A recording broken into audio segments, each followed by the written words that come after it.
A German soldier surrenders somewhere in France. He expects a prison cell. Maybe a dark room. Maybe hunger.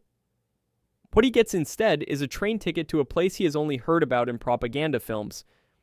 Let's call him the soldier from the train.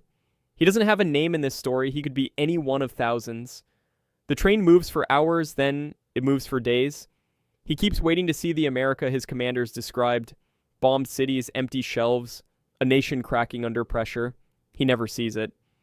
Instead, he sees grocery stores stacked to the ceiling, farmland that never seems to end, factories the size of small towns, running day and night. And somewhere around the third day on that train, a quiet, horrible thought creeps into his mind. What if Germany did not lose because of one battle? What if Germany lost the moment this war started and nobody told him? This is the story of why thousands of German prisoners of war looked out the window of an American train and understood faster than any general back home that they were not fighting a country. They were fighting a machine. Stick around. This one gets bigger with every stop the train makes. Most German soldiers grew up inside a Europe built on scarcity, bombing raids, blackout curtains, ration cards, cities with broken windows and patched up walls. That was normal life. So when the soldier from the train gets shipped across the Atlantic, he expects an enemy version of the same thing. A country tightening its belt. A country feeling the pain of war just like he is. What he finds instead looks like a different planet. Lights stay on at night. Streets have no rubble. Trains run on schedule instead of dodging bomb craters.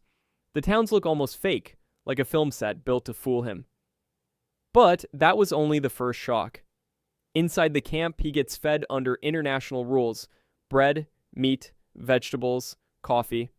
To an American guard, this is nothing special. To him, it looks like a feast. This isn't really about taste, it's about what food represents. In a starving war economy, every potato is a small victory. Here, nobody is fighting over food, nobody is hoarding it out of fear. And one quiet thought follows him back to his bunk that night. If the enemy can feed prisoners this well without even trying, what does their own army get? If the food shocked him, he was not ready for what came next. A full day on this train. In Germany, a full day could take you across the whole country through 2 or 3 borders. Here, a full day means crossing one single state. Farmland, then more farmland, then small towns, then warehouses, then more farmland. The scale stops feeling real. And this isn't just trivia, it's tactical. Germany's whole bombing strategy is built on reaching enemy factories and crushing them. But these factories sit thousands of miles from any battlefield. Outside the range of anything that flies for Germany, you cannot bomb what you cannot reach. And then came the part that made everything worse. The trains themselves never seem to stop running. Factories only matter if their output can move. A tank stuck in a yard does nothing. So American railroads weave together farms, mines, factories, and ports into one non-stop flow. Trucks pick up where trains drop off. Ports load ships almost as fast as factories can fill them. No medals for this, no headlines, just steel wheels turning around the clock. A tank sitting in a factory was dangerous, but a tank that could actually reach the front was much worse. Now picture the factories themselves. Before a tank fires a single shell, it has already gone through a transformation. Steel, rubber, oil, electricity, thousands of work hours. Car factories now build planes. Typewriter factories now build rifle parts. Everything bends toward one purpose. The soldier from the train doesn't see a factory. He sees the machine that will eventually replace whatever he loses on the battlefield. But the truly frightening part wasn't that America could build weapons, it was how fast it could replace them. Here's where his morale actually starts to crack. Back home, every lost tank means weeks of repair. Every bombed rail line means scrambling, rebuilding, praying the next raid doesn't hit again. War is a wound that keeps reopening. Here, the factories never get bombed. Not once. They just keep running. Picture a German officer at a small chalkboard, marking off 10 destroyed tanks with quiet satisfaction. He's almost smiling. Then 50 new tanks roll onto the board from the other side. Then 50 more. The board runs out of space before the factory runs out of tanks. And that is when the soldier from the train begins to understand something bigger than any single battle. It isn't just engineers building this, it's an entire country, quietly, without ever picking up a rifle. Women on assembly lines once run only by men. Farmers feeding an army they will never meet. Mechanics. Welders. Office clerks shuffling paperwork that somehow becomes bullets.